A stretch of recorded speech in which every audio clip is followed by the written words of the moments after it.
Fraternais saudações. Indo direto ao ponto, dignos e dignas, o primeiro dos 4 elementos místicos simbólicos que nos permitem melhor compreender a natureza, a substância e a direção do que modernamente entendemos por carnaval é a etimologia, ou seja, o estudo da origem e do significado deste termo. E basicamente podemos subdividir a palavra carnaval em 3 etapas, camadas ou eras históricas fundamentais. A primeira destas camadas, a mais moderna e contemporânea, vai significar para o folião, para o curtidor comum, apenas um período de festa. Para o folião comum, não muito interessado nestes assuntos, o carnaval é tão e somente um período, ali mais ou menos no mês de fevereiro, depois do Natal, em que ele pode colocar a sua máscara, vestir a sua fantasia, para seguir o seu bloco, para seguir o seu trio elétrico, cantar as suas músicas, ver os seus artistas prediletos. É tão e somente um período de maior extravasamento. Entretanto, para o indivíduo um pouco mais interessado e atento, haverá a compreensão de que o carnaval se estende mais na linha do tempo e que, em realidade, ele vai estar atrelado desde a Idade Média a aspectos religiosos, visto que o carnaval ele marcava na Idade Média o momento em que se iniciava a Quaresma. A Quaresma, conforme nós podemos também etimologicamente deduzir, é um período de 40 dias de penitência, de jejum e de recolhimento que antecede a própria Páscoa, de acordo com a cristandade católica apostólica romana. E neste sentido, o carnaval era exatamente o período onde os indivíduos podiam vivenciar maiores bebedeiras, comilanças, festanças, musicalidade, inversão dos papéis sociais e etc. Era também um período de maior extravasamento, até a quarta-feira de cinzas, que é quando se iniciava o período de recolhimento, de arrependimento e de penitência. Entretanto, para um indivíduo ainda mais interessado e ainda mais atento, se descortinará o fato de que o carnaval é ainda mais antigo que a própria cristandade católica apostólica romana. Na verdade, o carnaval vai ter as suas raízes, por exemplo, na própria Roma da antiguidade, que antecede ao cristianismo, e na própria Grécia. E aí, enquanto que lá na Idade Média o carnaval ele também vai significar carnavales, ou seja, carnivale neste período, ou carnelevares, deixar-se conduzir pela carne antes de entrar na Quaresma. Lá na Roma e na Grécia Antiga, o carnaval vai vir etimologicamente e significar o carros navales, ou seja, carro naval, algo que vai se aproximar muito aqui na modernidade com o que nós conhecemos não apenas como os trios elétricos, mas também como os carros alegóricos, visto que lá na antiguidade da Grécia e de Roma, o carnaval também era vivenciado com música, com bebidas fermentadas. O carnaval era vivenciado com o maior extravasamento da própria sexualidade e, em geral, com procissões místico-religiosas, seja para o deus Baco, seja para o deus dionísico. E nestas festas dionísicas ou bacanais, referindo-se aqui a Baco, ao deus Baco, nós tínhamos ali determinados carros que eram conduzidos por indivíduos ou por animais, aonde pessoas fantasiadas em cima destes mesmos carros, em forma de barco, elas faziam e conduziam aquele período de maior festividade. Carnaval que vai estar também associado às Saturnálias e outras festas da antiguidade. Portanto, o carnaval vai possuir estas diferentes camadas. Não apenas significa um período festivo, mais ou menos comercial da modernidade, como também vai estar atrelado ao Carnavale ou ao Carnelevare da Idade Média, atrelado à Quaresma da Igreja Católica Apostólica Romana, ou ainda ainda ao carros navales, nos períodos de procissão antiquíssimos advindos da Grécia e de Roma, marcando, portanto, o que nós chamamos de Idade Moderna, de Idade Média e de Idade Antiga.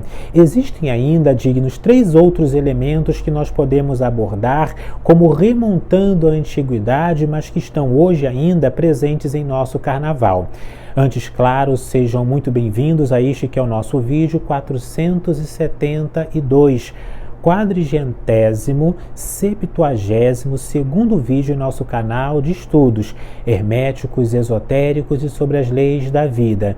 Desde já, claro, curta agora este nosso vídeo, é uma forma de você colaborar efetivamente. Se inscreva em nosso canal se você for novo por aqui. Também compartilhe o link deste vídeo nos teus grupos espiritualistas no final e deixe aqui nos comentários a seguinte frase e sentença: eu vivo com alegria e felicidade. Eu vivo com alegria e felicidade. Coloque aqui esta afirmação com toda a intensidade do teu ser.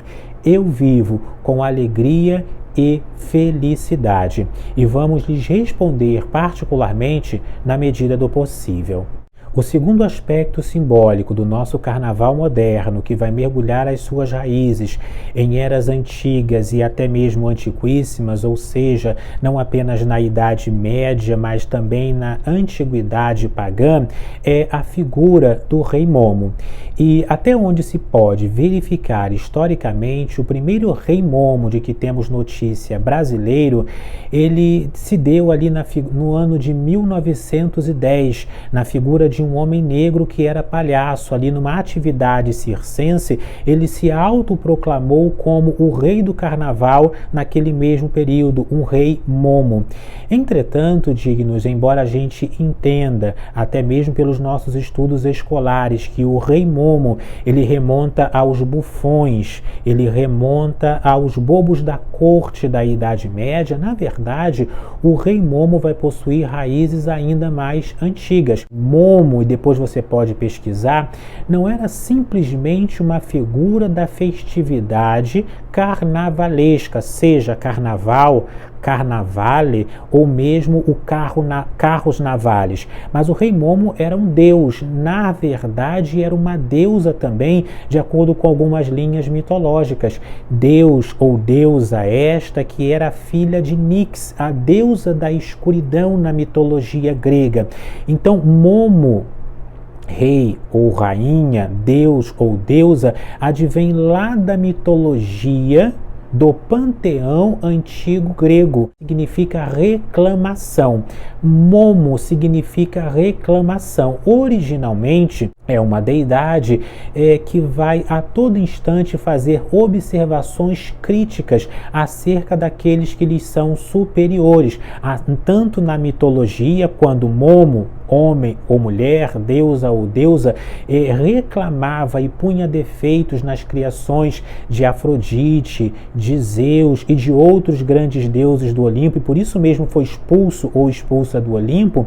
Também lá na Idade Média, tanto os bufões como os bobos da corte, eles também faziam críticas veladas de forma engraçada, mas sarcástica, aos reis e aos comandantes e ali às cortes imperiais. Também na modernidade, o rei Momo vai ter este papel do indivíduo que vai se contrapor à própria sociedade, que vai fazer reclamações de forma divertida ou de forma invertida. Em nossa modernidade, vejamos, dignos e dignas, até bem pouco tempo, hoje em dia isto está parando, até por questões de saúde, o rei Momo tinha que ter obrigatoriamente mais de 120 quilos para representar justamente ali Baco, Dionísio, que lá nos carros navales ele era visto como um deus gordo, que bebia muito vinho, que comia muita comida, que estava sempre cercado de donzelas, de atividades sexuais e etc.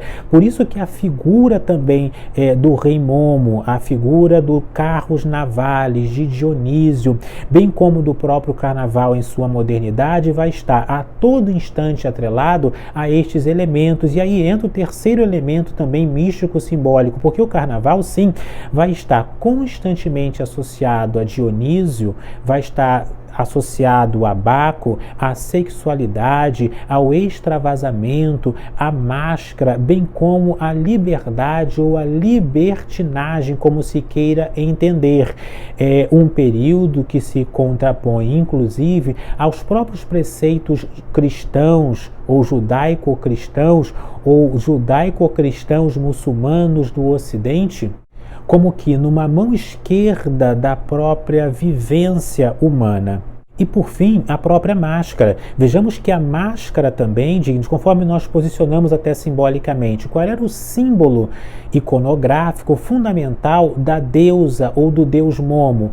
A máscara. Ele era representado com a máscara e com bonecos, ou seja, o período, ele vai representar este período de subversão aonde os indivíduos comuns se fantasiam de reis, os indivíduos bobos e menos quistos se fantasiam de monarcas, enquanto que os monarcas e os indivíduos de corte, eles vão se fantasiar de populares. É a inversão dos papéis. É máscara, que vem de persona, que é de onde perpassa o próprio som. Então nós temos aí também esta questão da personalidade, ou temos a questão da personalidade que se assume nestes mesmos períodos para extravasar algo que não se é objetivamente, mas que se desejaria ser a nível inconsciente. A fantasia é uma extensão da própria máscara e vai sintetizar este período de vivência dos aspectos da carne, dos aspectos mundanos e dos aspectos mais lascivos. Dignos e dignas, voltaremos a este assunto sob outros ângulos futuramente. Se você assistiu até o final, deixe aqui nos comentários paz profunda.